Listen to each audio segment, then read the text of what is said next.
mfana ake mfana ukhulunywa ngetheku ake uthule mfana ukhulunywa ngetheku ake uthule mfana ukhulunywa ngetheku ake uthule mfana.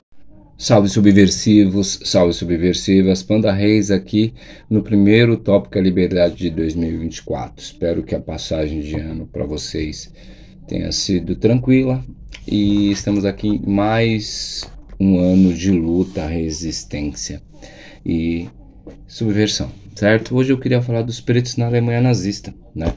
A história dos alemães pretos e mestiços na Alemanha nazista ainda é pouquíssimo estudado e pouco conhecida.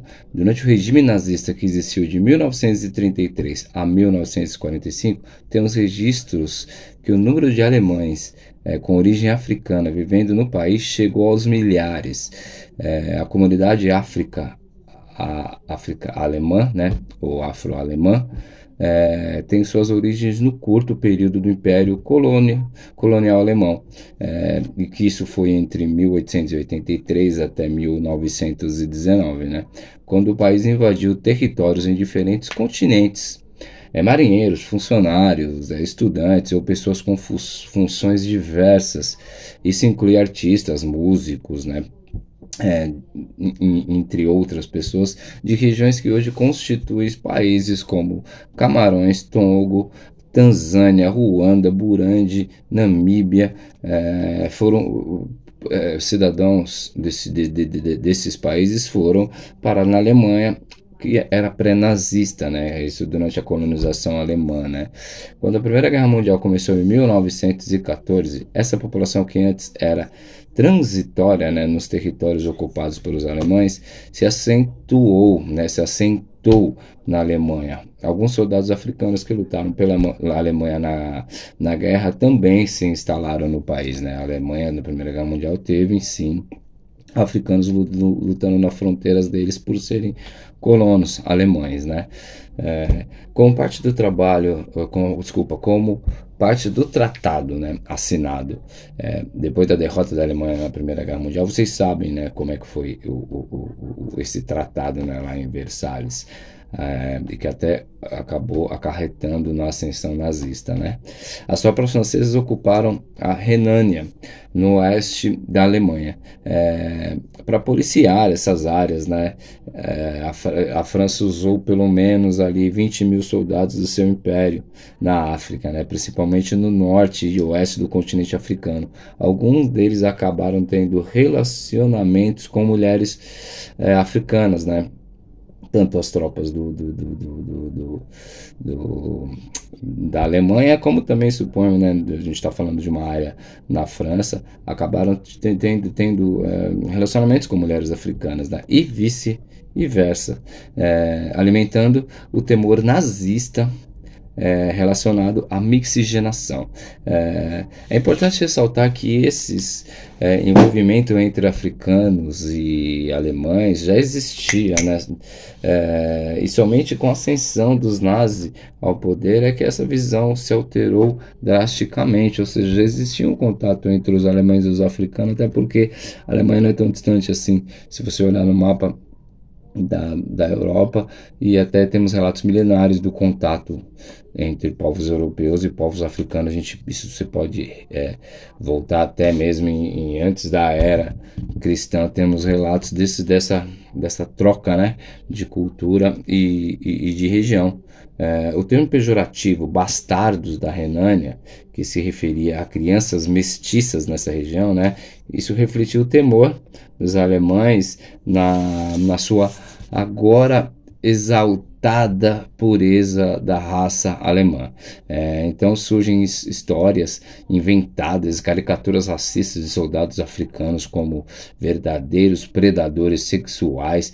Tudo isso circulava na época, fomentando o medo e o ódio ao que agora eram estranhos, mesmo sendo legitimamente geneticamente alemães, né? Ou seja, Também é conhecido esse artifício, né?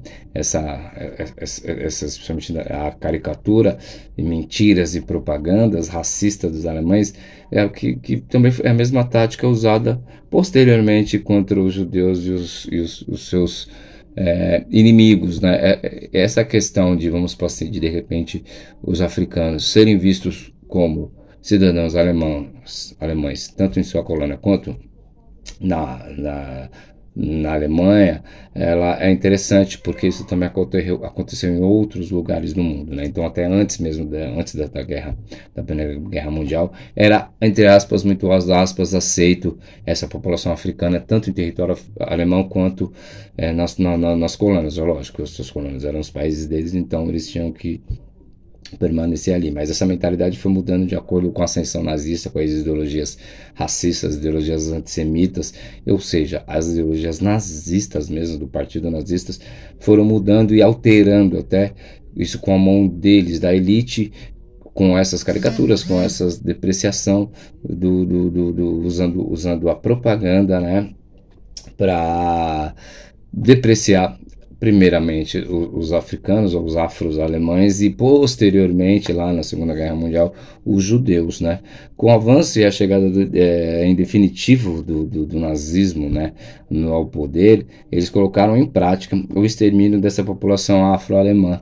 Ainda é pouco estudado como isso foi orquestrado, né, e executado, mas assim como as demais minorias perseguidas pelo sistema, sofreram contundentemente as ações políticas de eugenia e administração para que eles chamavam de raça pura alemã, ou seja, eles queriam administrar esse novo conceito de raça pura alemã, de alemão puro, e a eugenia, tanto quanto extermínios em massa, assim também como deslocamento dessas populações das suas áreas, foram usados em grande escala. E eu acredito que até foi mesmo, esse foi o primeiro teste, né, o primeiro ação efetiva em campo dos alemães e principalmente dos nazistas para poder orquestrar o que seria lá na frente a solução final com os judeus, né? Então fica claro aqui que a questão dos alemães afro, ela já se arrasta até mesmo antes da Primeira Guerra Mundial, e hoje ainda a situação ainda é muito pior, porque a xenofobia aumentou, o racismo também aumentou, até mesmo partistas ultranacionalistas e neonazistas também é presente na Alemanha. Então eu acredito que nunca mais teremos novamente uma Alemanha aceitando seus afro-alemãos ou até mesmo outros povos de outras colônias que nasceram sim na Alemanha, que são sim filhos de alemães. Certo, meus amigos, certo, minhas amigas, gostaria de que 2024 a gente só contasse fatos históricos mais leves, né, mais suaves, mais interessantes, de repente menos agressivos, menos raciais, menos transfóbicos, menos anti-minorias, mas nós vivemos no Brasil, nós vivemos na América do Sul, nós vivemos no planeta Terra, que é comandado pelo ser humano. E o ser humano tem essas questões em seu cerne, a ser resolvido ou não, mas a ser debatido. E aqui é um desses locais em que nós abrimos espaço para poder debater, questionar, né, qualquer assunto que eu trago aqui. Essa questão de nacionalidade é bem complicada, porque alguns acreditam que tem o direito à terra, à bandeira, ao hino, à nação, e tudo isso sempre, até aqui, sempre foram um dos principais motivos, juntamente com o capitalismo e as religiões, os principais motivos de guerra, genocídio, extermínio da humanidade. Beleza, subversivos, beleza, subversivas, espero que todos fiquem bem, espero que vocês tenham um ano revolucionário, não só nas questões políticas e sociais, mas nas questões internas aí com você mesmo. A gente se vê em breve, até mais.